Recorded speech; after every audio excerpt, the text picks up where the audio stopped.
وعباد الرحمن الذين يمشون على الأرض هونا وإذا خاطبهم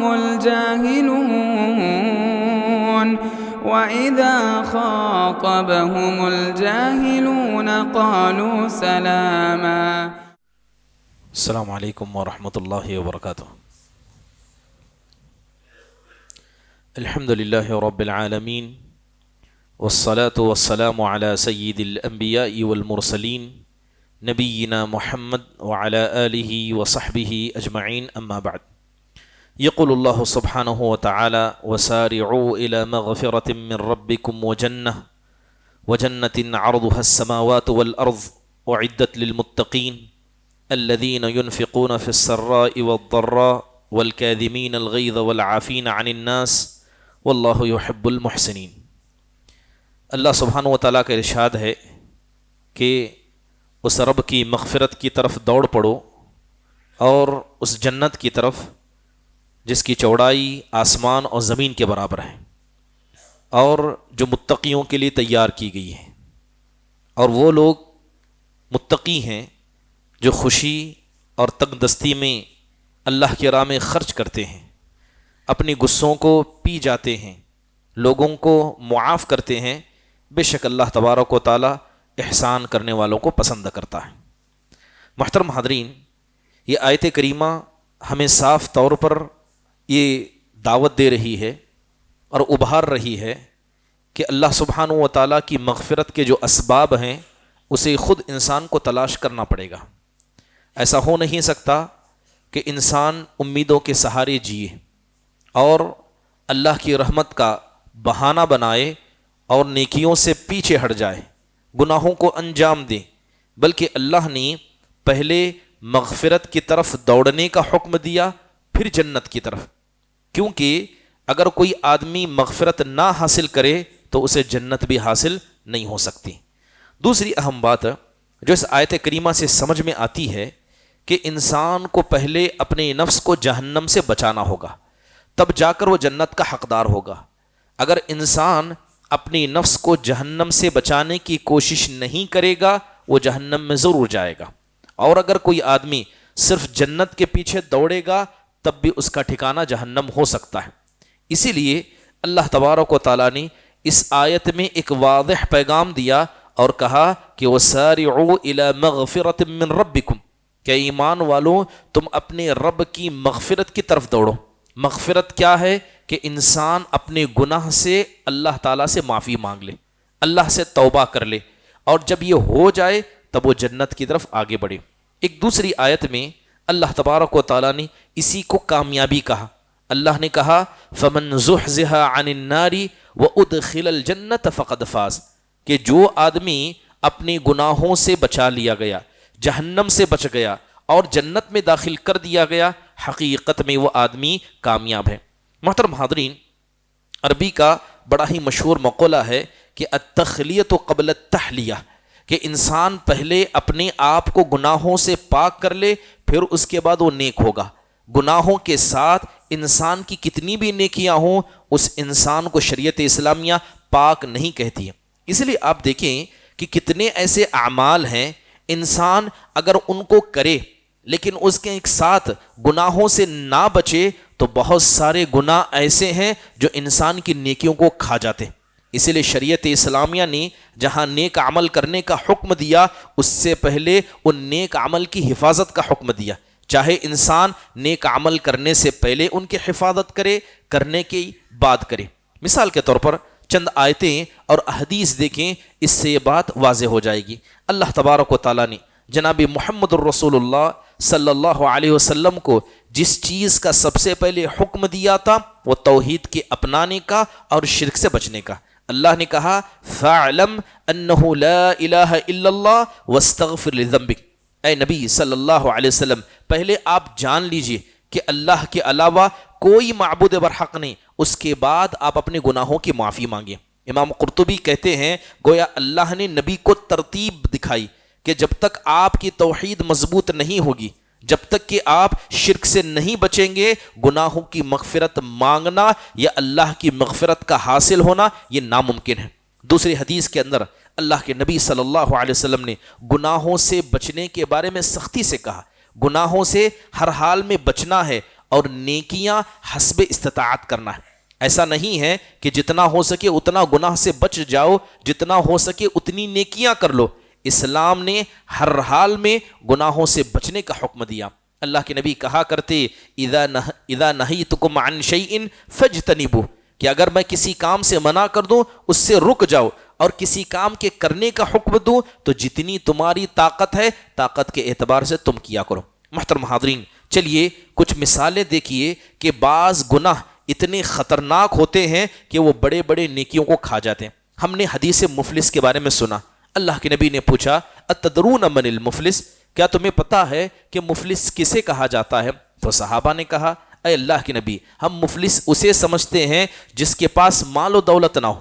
تو آپ نے کہا کہ قیامت کے دن میری امت کا مفلس وہ ہوگا جو بہت ساری نیکیوں کو لے کر آئے گا. اس کے پاس نماز ہوگی، روزہ ہوگا، زکوٰۃ ہوگا، لیکن حال کیا ہوگا؟ فلاں پر ظلم کیا ہوگا، فلاں کو گالی دی ہوگی، کسی کا حق مارا ہوگا. اب سوال ہے کہ ایک طرف گناہ بھی ہیں اور دوسری طرف نیکیاں بھی کیا ہے؟ نیکیاں بھی ہیں. نتیجہ کیا ہوگا کہ اس کی نیکیوں کا اسے کوئی فائدہ حاصل نہیں ہوگا، بلکہ وہ نیکیاں دوسروں کی جھولی میں چلی جائیں گی اور دوسروں کے گناہ اس کے پلے آ کر پڑ جائیں گے.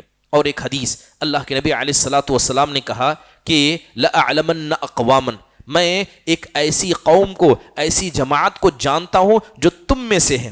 آپ صلی اللہ علیہ وسلم نے کہا کہ تم میں سے ہے، لیکن ان کا حال یہ ہوگا کہ قیامت کے دن وہ اللہ کے پاس آسمان بھر کرنے کے لے آئیں گے، زمین بھر کرنے کے لائیں گے، اور تہامہ پہاڑ کی آپ نے مثال دی کہ اتنی نیکیاں بھر بھر کر لائیں گے مگر اللہ ساری نیکیوں کو ہباء منثورا بنا کر اڑا دے گا.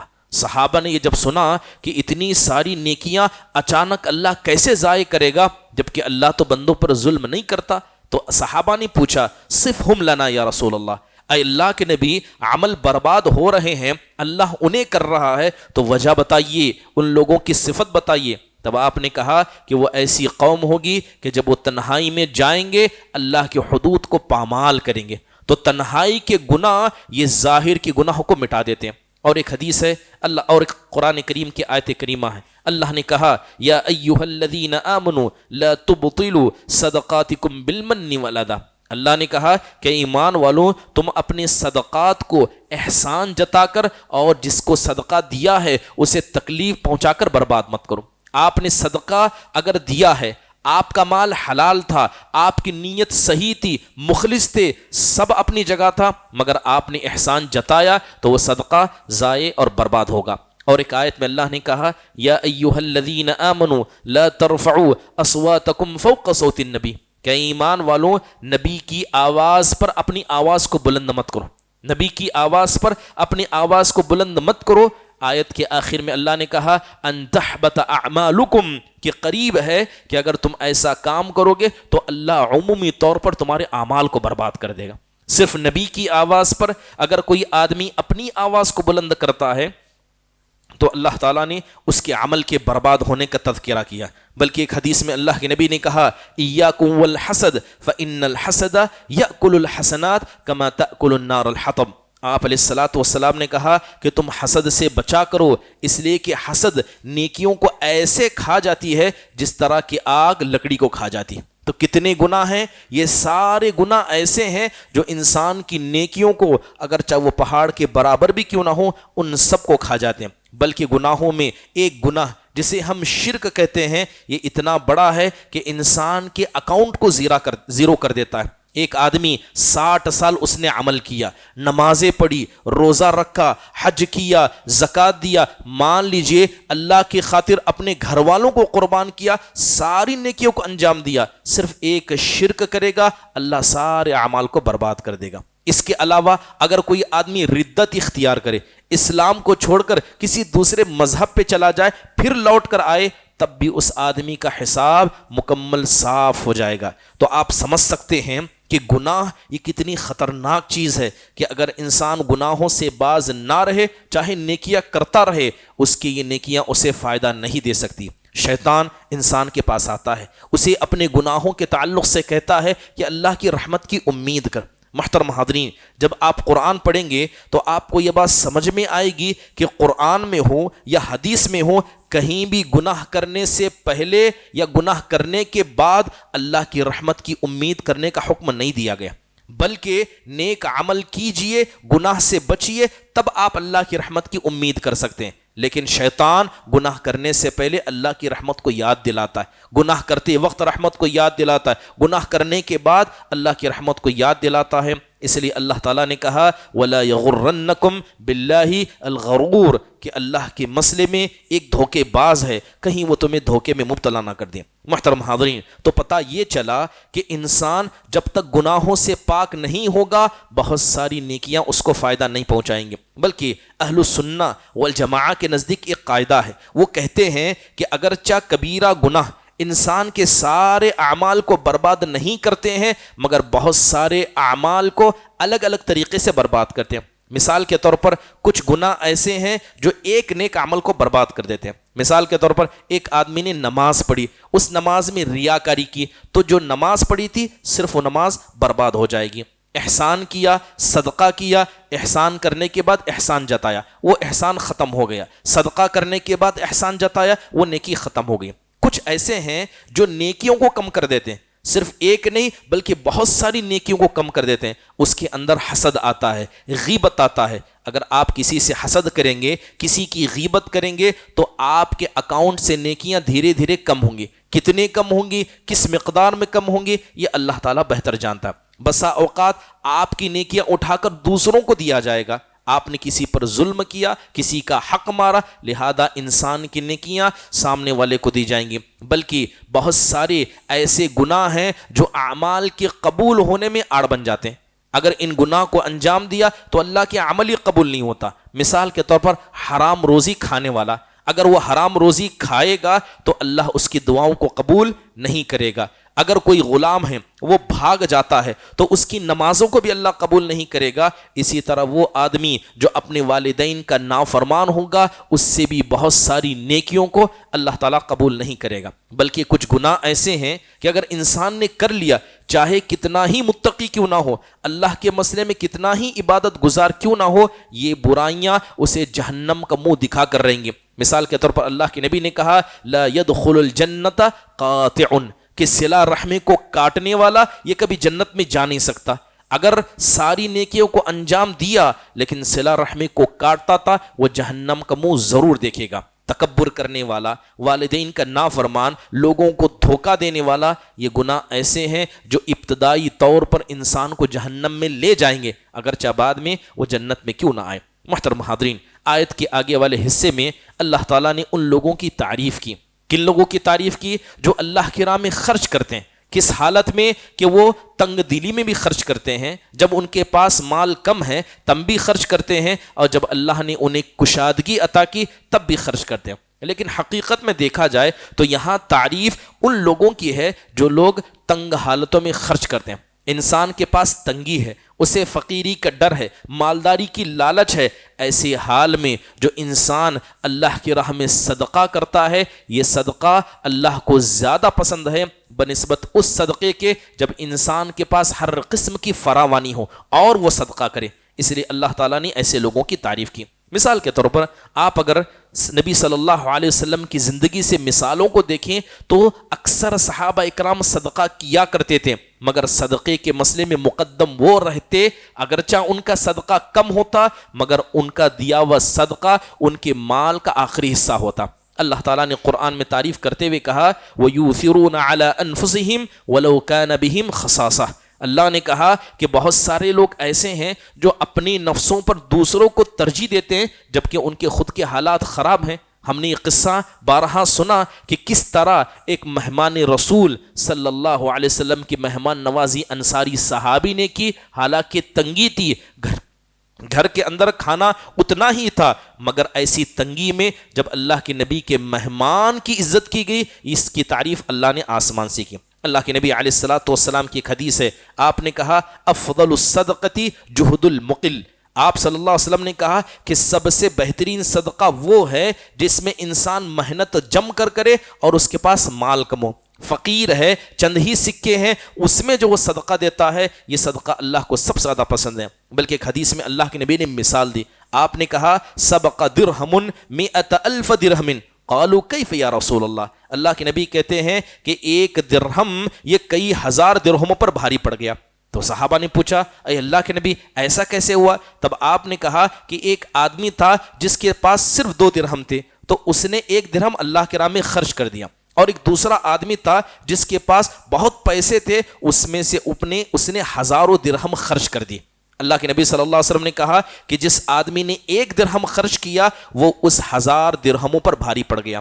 اب حقیقت کیا ہے کہ ایک آدمی کے پاس صرف 2 درہم تھے, جب اس نے 1 درہم دیا تو گویا اپنا آدھا مال اس نے اللہ کے راہ میں دیا, اور جس نے 1000 درہم یا اس سے زیادہ دیے اس کے پاس اور بھی تھے, وہ پرسنٹیج میں کم تھا, تو گویا یہ آدمی 1 درہم دے کر ہزاروں درہم والے سے زیادہ فضیلت کو لے گیا. محترم حاضرین, اس کی ایک زندہ مثال اگر آپ دیکھنا چاہیں تو تبوک کے موقع پر آپ دیکھیں. اللہ کے نبی صلی اللہ علیہ وسلم نے تبوک کے موقع پر صدقے کا اعلان کیا. مسلمانوں کی حالت ویسے ہی خستہ تھی, سخت گرمی, نہ کمانے کا موسم ہے نہ ہی ساز و سامان ہے. ایسے وقت میں صحابہ نے کیسی کیسی نیکیاں کی. حضرت عثمان بن عفان رضی اللہ عنہ نے کیا کیا کہ جب ملک شام سے مال آیا, جتنا سونا آیا تھا سارا سونا لے کر آئے, اللہ کے نبی صلی اللہ علیہ وسلم کو عطا کیا. حضرت عمر اپنے گھر کا آدھا سامان لے آئے, اور حضرت ابو بکر اپنے گھر کا پورا سامان لائے. سب سے زیادہ دینے کے اعتبار سے حضرت عثمان تھے, اس کے بعد حضرت عمر تھے, اور سب سے کم دینے میں حضرت ابو بکر تھے. لیکن سب سے افضل صدقہ کس کا تھا؟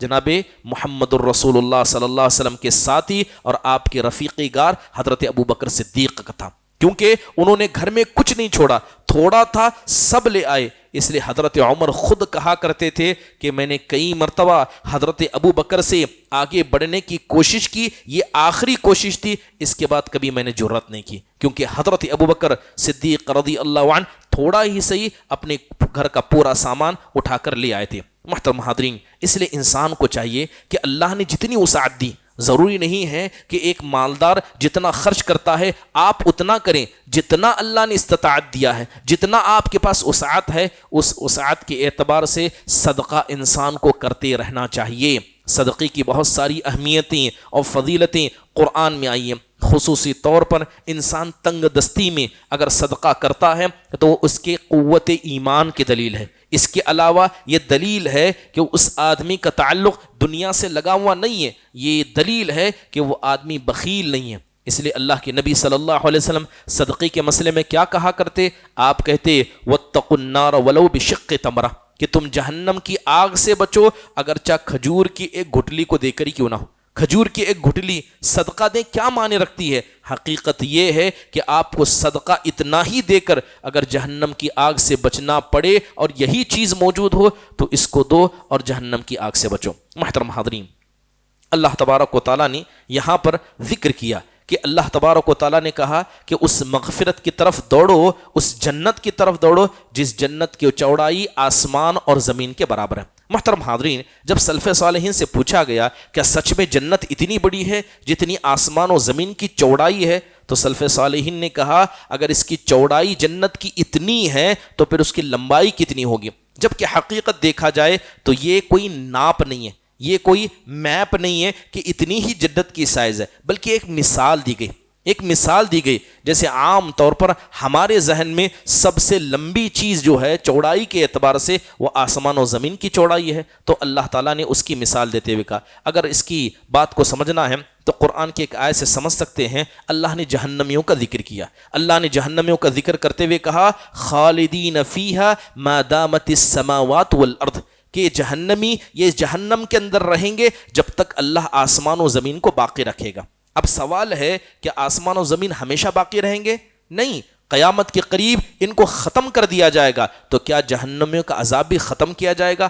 حقیقت ایسا نہیں ہے, بلکہ ایک مثال ہے. عرب کے لوگ جب کسی چیز کی چوڑائی یا بڑائی کی مثال دیتے تو وہ آسمان و زمین کو مثال بنایا کرتے، تو اللہ تعالیٰ نے بھی اسی مثال کو کیا ہے لوگوں کے سامنے مثال بنایا۔ مسند احمد کے اندر آتا ہے کہ جب اللہ کے نبی نے ہرقل بادشاہ کو پیغام بھیجا تھا تو ان کی طرف سے ان کا ایک رسول آیا جس کا نام تنوخی تھا، وہ پیغام لے کر آیا اور ہرقل بادشاہ نے اس میں کہا، سوال پوچھا کہ انک دعوتنی الی جنت عرضها السماوات والارض فأین النار۔ اس نے ہرقل بادشاہ نے پوچھا کہ اے نبی آپ نے مجھے جنت کی طرف دعوت دی، وہ جنت جس کی چوڑائی آسمان و زمین کے برابر ہے، اگر جنت اتنی بڑی ہے تو پھر جہنم کہاں ہے، اس کا تذکرہ کہاں ہے؟ تب اللہ کے نبی صلی اللہ علیہ وسلم نے کہا، سبحان اللہ، فأین اللیل اذا جاء النہار۔ اگر تم مجھ سے یہ سوال کر رہے ہو تو یہ بتاؤ اگر دن آتی ہے تو رات کہاں جاتی ہے؟ دن آتی ہے تو رات کہاں جاتی ہے؟ ہر چیز کا ایک پیمانہ موجود ہے، اگر دن موجود ہے اس کا مطلب یہ نہیں کہ رات موجود نہیں ہے۔ محترم حاضرین، اس لیے آپ دیکھیں کہ اللہ کے نبی نے بھی اس مثال کا تذکرہ کیا۔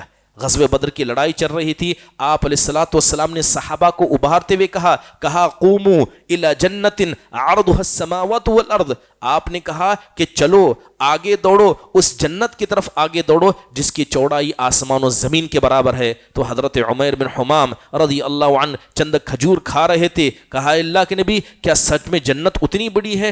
فوراً کھجوروں کو پھینکا اور جنگ کی طرف آگے بڑھ گئے۔ محترم حاضرین، اس کے بعد اللہ تبارک و تعالیٰ نے متقیوں کی ایک عظیم صفت کو بیان کیا۔ وہ عظیم صفت کیا ہے؟ غصے کا پی جانا۔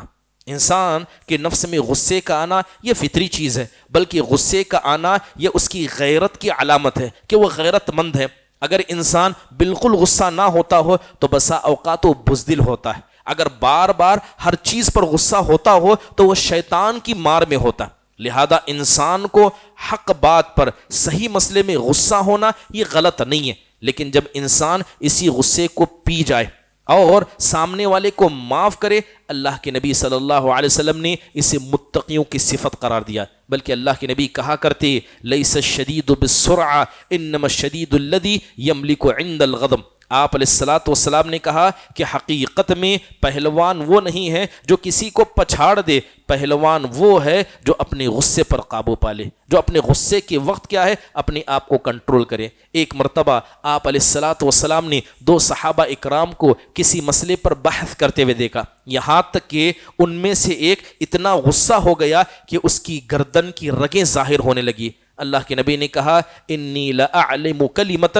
لو قالها لذهب عنه ما یجد۔ آپ نے کہا کہ مجھے ایک ایسا کلمہ معلوم ہے کہ اگر یہ اس کو پڑھ لے گا تو جتنا غصہ ہے سب ختم ہو جائے گا۔ آپ نے کہا وہ کیا ہے؟ اعوذ باللہ من الشیطان الرجیم، کیونکہ غصہ یہ انسان کے اندر آگ کی طرح ہے اور آگ سے شیطان کو پیدا کیا گیا ہے، اور آگ کو بجھانے والی چیز یہ ہے کہ آپ اس سے پناہ مانگیں، اللہ تعالیٰ سے اس کی پناہ مانگیں، شیطان کی پناہ مانگیں۔ محترم حاضرین، جب ایک آدمی اپنے غصے پر کنٹرول کرتا ہے تو وہ اپنے نفس امارہ پر کنٹرول کرنے کی طاقت رکھتا ہے۔ اس لیے آپ حدیث کے اندر دیکھیں کہ اس کا بڑا ثواب بیان کیا گیا، بلکہ اللہ کے نبی نے کہا، ما من جرعۃ اعظم اجرا عند اللہ من جرعۃ غیظ کظمها عبدا ابتغاء وجہ اللہ۔ آپ صلی اللہ علیہ وسلم نے کہا کہ اس سے زیادہ اجر کے مسئلے میں کوئی اور خصلت نہیں ہے جتنا یہ کہ آدمی اپنے غصے کو پی جائے۔ محمد صلی اللہ علیہ وسلم کی سیرت کو پڑھیں، کتنی مرتبہ اللہ کے نبی صلی اللہ علیہ وسلم کے ساتھ معاملات کیے گئے، مگر ہمیشہ آپ نے غصے کو پیا۔ ایک اعرابی آتا ہے، آپ کے گردن سے چادر کو اتنی زور سے کھینچتا ہے کہ چادر کے نشان گردن پر پڑ جاتے ہیں، لیکن اللہ کے نبی صلی اللہ علیہ وسلم مسکرا کر بات کرتے ہیں کہ اللہ کے نبی صلی اللہ علیہ وسلم کو غصہ نہیں آیا ہوگا؟ طائف کے وقت میں آپ کو مارا گیا، لہو لہان کیا گیا، یہاں تک کہ اللہ نے پہاڑ اور حضرت جبرائیل کو بھیجا، پہاڑ کے فرشتے کو اور جبرائیل علیہ الصلوۃ والسلام کو بھیجا، تب بھی اللہ کے نبی صلی اللہ علیہ وسلم نے اپنے غصے کو قابو میں رکھا۔ بلکہ حنین کے موقع پر جب اللہ کے نبی تقسیم کر رہے تھے اور آپ نے نئے نئے مسلمانوں کو زیادہ دیا اور جو جنگ میں اصل شریک تھے ان کو کم دیا، تو بعض صحابہ نے اس عدل کو صحیح نہیں سمجھا، اعتراض کیا اور کہا کہ یہ جو تقسیم کی گئی ہے اس میں اللہ کی رضامندی کو نہیں چاہا گیا ہے۔ اللہ کے نبی صلی اللہ علیہ وسلم کو تکلیف ہوئی، مگر یہاں پر بھی آپ علیہ الصلوۃ والسلام نے اپنے غصے کو قابو رکھا۔ محترم حاضرین، ایسی کئی مثالیں آپ سلف صالحین کے نزدیک دیکھیں گے جو اپنے غصے کو پیا کرتے تھے۔ حضرت عبداللہ بن طاہر کے بارے میں آتا ہے کہ وہ مامون بادشاہ کے پاس تھے، لہذا مامون الثانی جو بادشاہ تھا وہ بار بار اپنے غلام کو بلا رہا تھا، اب غلام کئی دیر کے بعد آتا ہے اور آ کر کہتا ہے آپ کو کیا لگتا ہے کہ غلام کے لیے نہ کھانا ہے، نہ پینا ہے، نہ وضو ہے، نہ نماز ہے، یہ چیزیں ہیں کہ نہیں؟ ہر تھوڑی تھوڑی دیر پر آپ غلام کو بلاتے ہیں۔ بادشاہ اپنے غلام کو بلا رہا ہے اور اس طرح کا جواب غلام بادشاہ کو دے رہا ہے، اور عبداللہ بن طاہر رحمہ اللہ سب دیکھ رہے ہیں۔ تو حضرت عبداللہ بن طاہر کہتے ہیں کہ مجھے لگا کہ مأمون ابھی اس کے قتل کا حکم دیں گے، مگر مأمون نے اپنے سر کو جھکا کر رکھا اور ایسا لگ رہا تھا کہ وہ اپنے غصے کو پی رہے ہیں۔ جیسے سر اٹھایا، سر اٹھانے کے بعد کہا یا عبداللہ ان الرجل اذا حسنت اخلاقہ ساء اخلاق خدمہ، کہتے ہیں اے اللہ کے بندے، یعنی عبداللہ بن طاہر سے کہتے ہیں کہ عبداللہ جب آقا کے اخلاق اچھے ہو جاتے ہیں تو غلاموں کے اخلاق خراب ہو جاتے ہیں، اور جب آقا کے اخلاق خراب ہو جائیں غلام کے اخلاق اچھے ہو جاتے ہیں۔ پھر انہوں نے کہا کہ میں نہیں چاہتا کہ میرے غلام کو اخلاق سکھانے کے لیے میں اپنے اخلاق کو خراب کروں، لہذا وہ برداشت کرتے اور صبر کیا کرتے تھے۔ محترم حاضرین، سالم بن نوفل جو کنانہ کے سردار تھے، ان کے بیٹے کو اور ان کے بھائی کو ایک آدمی نے زخمی کر دیا۔ اب جب اس نوجوان کو لایا گیا جس نے وقت کے بڑے سردار کے بیٹے اور اس کے بھائی کو زخمی کیا تھا، تو سالم بن نوفل نے پوچھا ما امنک من انتقامی، یہ تو بتا کہ میں قوم کا سردار ہوں، تو نے میرے بیٹے کو مارا، میرے بھائی کو مارا، کیا تجھے میرے انتقام سے ڈر نہیں لگتا تھا؟ کیا تجھے نہیں لگتا کہ میں انتقام لوں گا؟ تو نوجوان بڑے آرام سے آ کر کہتا ہے کہ ہم نے آپ کو سردار لوگوں کا انتقام لینے کے لیے نہیں بنایا، ہم نے اس لیے آپ کو سردار بنایا کیونکہ آپ غصہ پینا جانتے ہیں، آپ جاہلوں کو معاف کرنا جانتے ہیں، لوگوں کی تکلیف برداشت کرنا جانتے ہیں۔ جیسے ہی یہ بات سالم بن نوفل نے سنی فوراً اس کو معاف کر دیا۔